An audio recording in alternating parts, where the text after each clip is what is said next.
Hi hello guys welcome back to my channel daring దంసికో vlogs. So ఈరోజు vlog వచ్చేసి తెలంగాణ స్టైల్లో చికెన్ కర్రీ. దానికి కావాల్సిన ఇంగ్రీడియంట్స్ చికెన్, గరం మసాలా,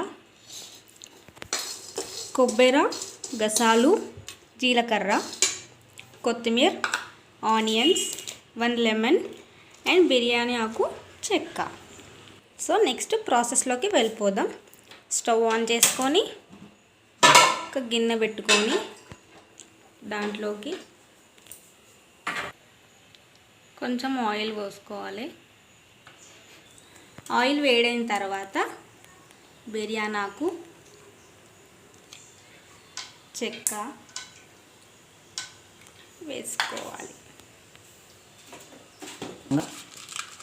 2 లవంగాలు, కొంచెం సాజీరా. ఇది వేగిన తర్వాత ఆనియన్స్ వేసుకోవాలి.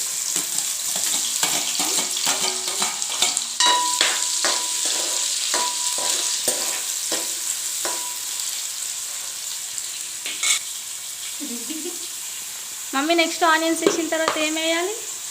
తొందరగా వేయడానికి కొంచెం లైట్గా సాల్ట్ వేసుకోవాలి. ఓకే. ఇప్పుడు దీంట్లో కొంచెం పసుపు,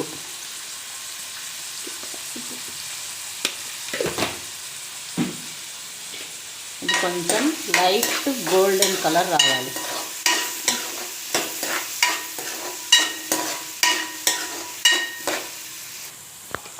ఆనియన్ కొంచెం వేగినాయి. ఇప్పుడు అల్లం వెల్లుల్లి పేస్ట్,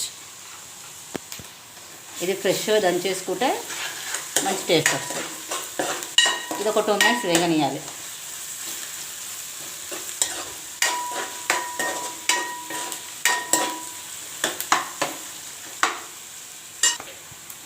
ఇప్పుడు దీంట్లోకి 1 టీ స్పూన్ ధనియాల పౌడర్. ఇప్పుడు ఇది కొంచెం ఫ్రై కావాలి.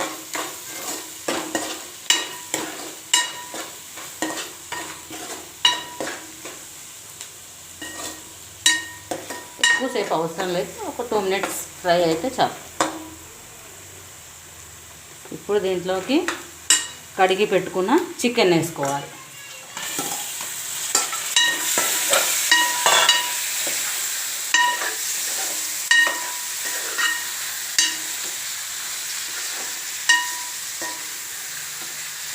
ఇది కొంచెం, ఎందుకంటే కొంచెం నీటి వాసన పోయేంత వరకు దీన్ని కొంచెం ఆయిల్లో ఫ్రై చేసుకోవాలి.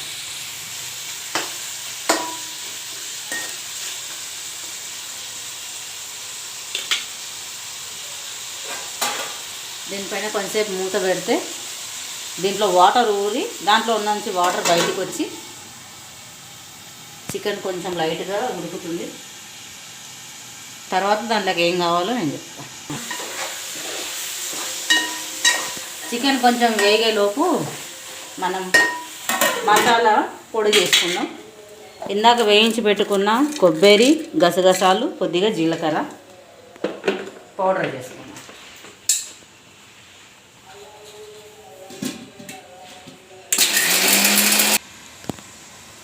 ఇప్పుడు ఇది పౌడర్ అయింది. కొంచెం వాటర్ వేసి ఫైన్ పేస్ట్ లాగా చేసుకుంటాం. మెత్తటి పేస్ట్ అవ్వాలి. సారీ ఫ్రెండ్స్, ఇందాక చెప్పడం మర్చిపోయా. ఇందులో ఇదే పేస్ట్లో కొంచెం ఒక టమాటో కూడా వేసి ఫైన్ పేస్ట్ చేసుకోవాలి. పేస్ట్ రెడీ అయిపోయింది. ఇప్పుడు మనం చికెన్ చూద్దాం ఒకసారి.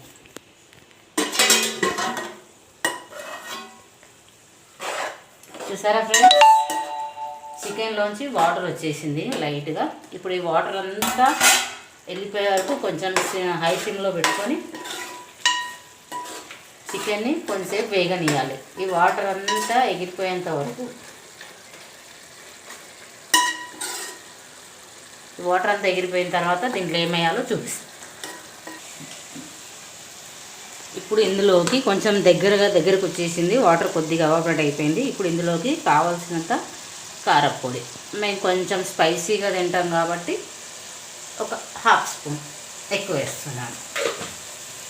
ఇందాక నేను ఆనియన్స్ ఫ్రై అవ్వడానికి మాత్రమే కొద్దిగా సాల్ట్ వేసాను. ఇప్పుడు కర్రీకి సరిపడా సాల్ట్ వేస్తుంది. ఇందులోనే కొంచెం గరం మసాలా పౌడర్, కొద్దిగా చాప్ చేసి పెట్టుకున్న కొత్తిమీర కూడా వేసి ఒక్కసారి కలుపుకొని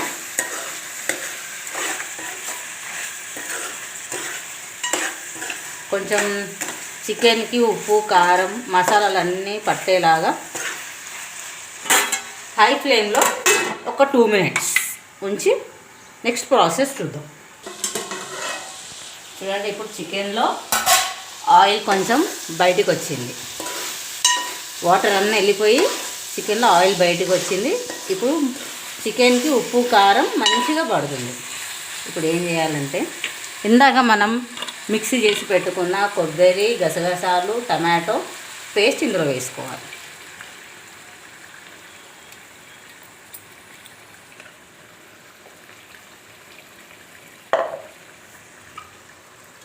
దీన్ని కొంచెం ఈ నూనెలోనే కొద్దిగా వేగనిద్దాం.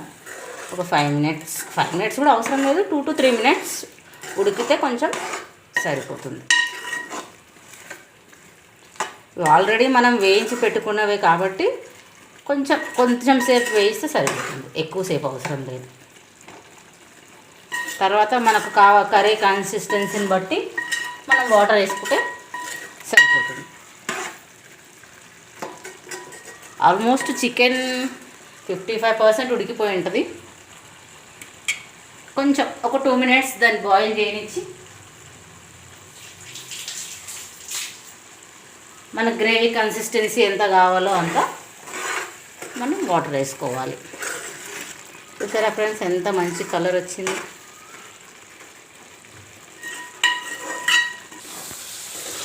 కొంచెం మసాలా దగ్గరకు వచ్చేసింది. ఇప్పుడు మనకు కావాల్సినంత వాటర్ వేసుకొని మన గ్రేవీ కన్సిస్టెన్సీని బట్టి ఇందాక మనం మసాలా ప్రిపేర్ చేసిన జార్లోనే కొంచెం వాటర్ వేసేసి మసాలా వేస్ట్ కాకుండా వేసేస్తున్నాం. ఇప్పుడు ఇందులోకి ఇంకొక 1 glass వాటర్ వేసి చికెన్ని బాగా బాయిల్ చేసుకోవాలి. మనకు గ్రేవీ తిక్కుగా కావాలనుకుంటే తిక్కుగా చేసుకోవచ్చు, లేదు కొంచెం పలచగా కావాలి అనుకుంటే కొంచెం వాటర్ వేసేసి మనకు అవసరాన్ని బట్టి వాటర్ యాడ్ చేసుకోవాలి. ఇప్పుడు ఒకసారి మనం దీంట్లోకి కొంచెం గరం మసాలా పౌడర్ వేసేస్తున్నాను, మొత్తం కొద్దిగా కొత్తిమీర వేస్తున్నాను, మళ్ళీ లాస్ట్లో కొంచెం వేసుకోవడానికి తీసి పెట్టేసుకుంటున్నా. లాస్ట్లో లెమన్ పిండుకుందాం. ఇప్పుడు దీన్ని ఒక 5 to 10 minutes మంచిగా బాయిల్ చేసుకొని ఇద్దాం.